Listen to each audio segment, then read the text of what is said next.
संत श्रेष्ठ जगद्गुरू तुकोबाराय यांच्या गाथ्यामधील अभंग क्रमांक 118वर निरूपण पाहणार आहोत.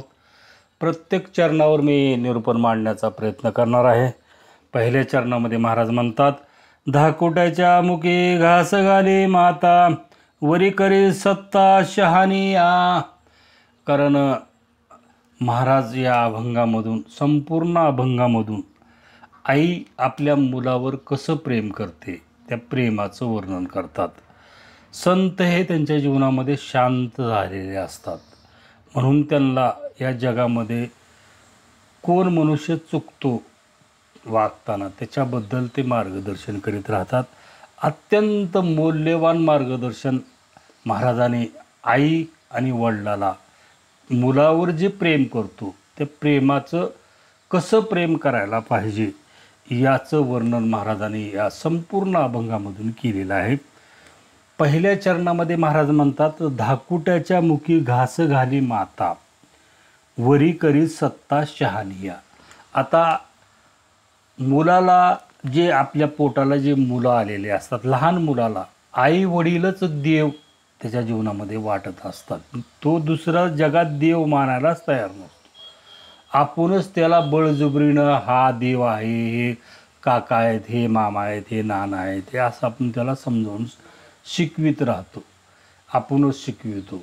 तर मग आपण त्या लेकराला, जे आई जी आहे ना, ती आई काय करायली, आईची किती मोठी चूक आहे महाराज सांगतात पहिल्या चरणामध्ये. धाकोट्याच्या मुखी घास घाली माता, वरी करी सत्ता शहानिया. जो जन्मलेला 1 वर्षाचा बाळ आहे, तो रडायला, अचानक रडायला की जाते पाळण्यात, त्याला उचलून घेते आणि त्याला लगेच, त्याला भूक लागली माझ्या बाळाला म्हणून त्याला घास घालते.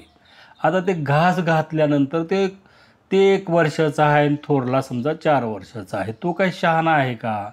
त्याला तर खरी आत्ता त्याच्या जीवनामध्ये आईच्या प्रेमाची त्याला गरज आहे. मात्र ती आई काय करते, ती मग त्यालाही वाटतं त्या थोरल्या मुलाला, आईनं माझ्याही मुखामध्ये त्या लहान लेकराला जशी घास घालायला, त्याला तर कळतच नाही, पण ह्याला कळतं, ह्याला घास घालावा असं ह्या मोठ्या मुलाला वाचतं, शहाण्या मुलाला. पण ही आई काय करते, ह्याला झिटकारून लावते, ती गळ्याला मिठी मारतं, पप्पी घेतं, पण त्या आईला त्या मुलाचं प्रेम कळत नाही, किंवा आईचं प्रेम त्या मुलाला, बारक्या मुलावर जास्त आहे, थोरल्या मुलावर, शहाण्या मुलावर कमी आहे.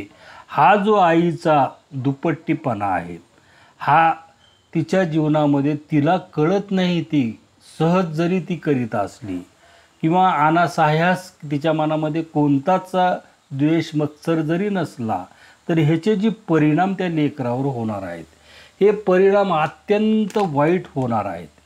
पुढे ते लेकरू जे, कारण ते बीज आहे, ते बीजाचं नंतर वृक्ष होणार आहे. कारण त्या बीजामधलं तुम्हाला आज काहीच कळणार नाही ते काय होणार आहे ते.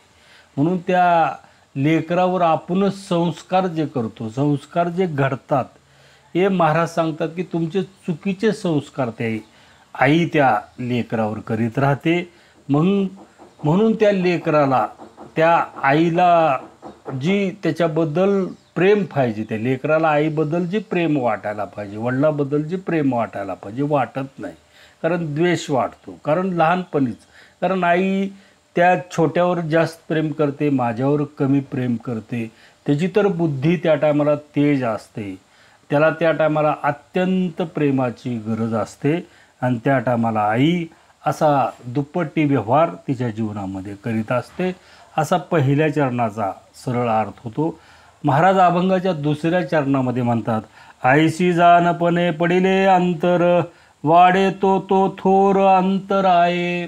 आता इथं महाराज म्हणतात, ही आईचे जानपणे पडिले अंतर, असे त्या आईच्या लहान बाळाला आणि तिच्या मोठ्या बाळाला तिनं जे न जाणतेपणाने जे प्रेम तिच्या जीवनामध्ये करते, छोट्याला जास्त प्रेम करते, मोठ्याला तिच्या जीवनामध्ये कमी प्रेम करते, हे मोठ्याला कळतं.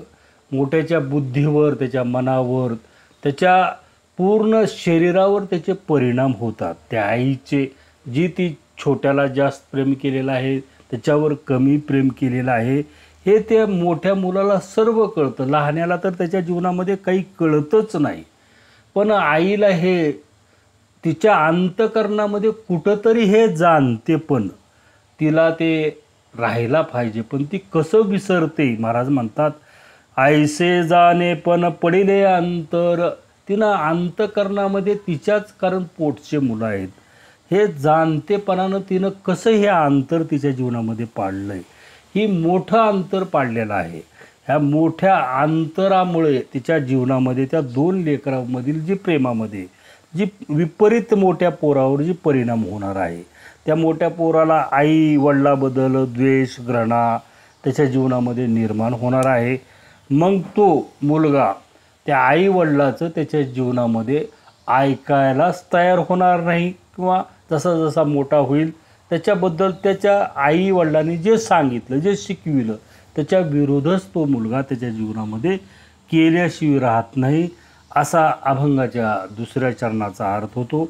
अभंगाच्या तिसऱ्या चरणामध्ये महाराज म्हणतात दोन्ही उभयता आपणच व्याली, आवडीची चाली भिन्न भिन्न. महाराज म्हणतात की दोन्हीही मुलाला तिनं तिच्या गर्भामध्ये 9 महिने 9 दिवस वाढविलं. तिनंच त्या 2 मुलाला जन्म दिलेला आहे. मग ही तिच्या जीवनामध्ये ही जी आवडीचं निवडीचं जी प्रेम आहे, हे दुपट्टेपणाचं जी प्रेम आहे, ही त्या आईच्या जीवनामध्ये लक्षात यायला तयार नाही.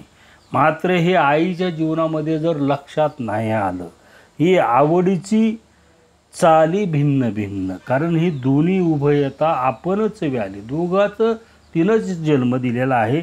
मात्र ह्याचा जो मोठ्या मुलावर जो परिणाम होणार आहे, हा भयानक मोठा परिणाम होणार आहे. म्हणून मोठं झाल्यावर मुलं जे आपल्या आईवडिलाचं ऐकत नाहीत, हे लहानपणी आपणच केलेले जी संस्कार आहेत, आपण दिलेले त्याच्यावर प्रेम आहे, ते प्रेमच रिटर्न ते मुलाला त्याच्या अंतर्मनामध्ये त्याच्या ते बसलं जातं. घृणा तिची, त्याचा द्वेष, त्याची ईर्ष्या आपण केलेल्या प्रेमाची.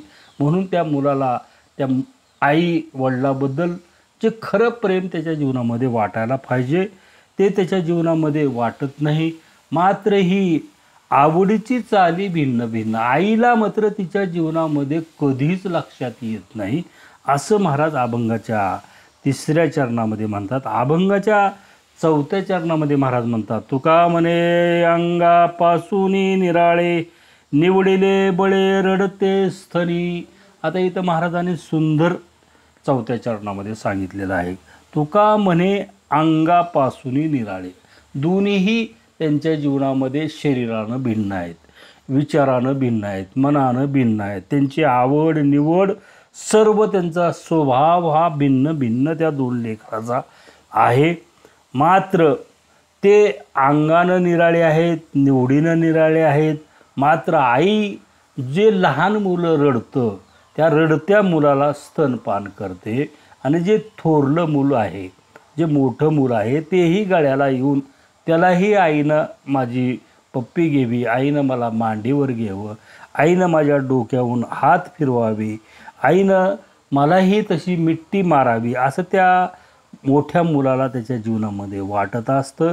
मात्र आई हे तिच्या जीवनामध्ये हिसका देऊन ते मोठा मुलगा आईला तसं बळजुबरीनंच ते प्रेम करायला बघतं, पण आई हिसका देऊन त्याला लांब बाजूला सारते, आणि मग मात्र त्याचे परिणाम त्या मोठ्या लेकराच्या मनावर, त्याच्या बुद्धीवर, त्याच्या जीवनामध्ये होत असतात.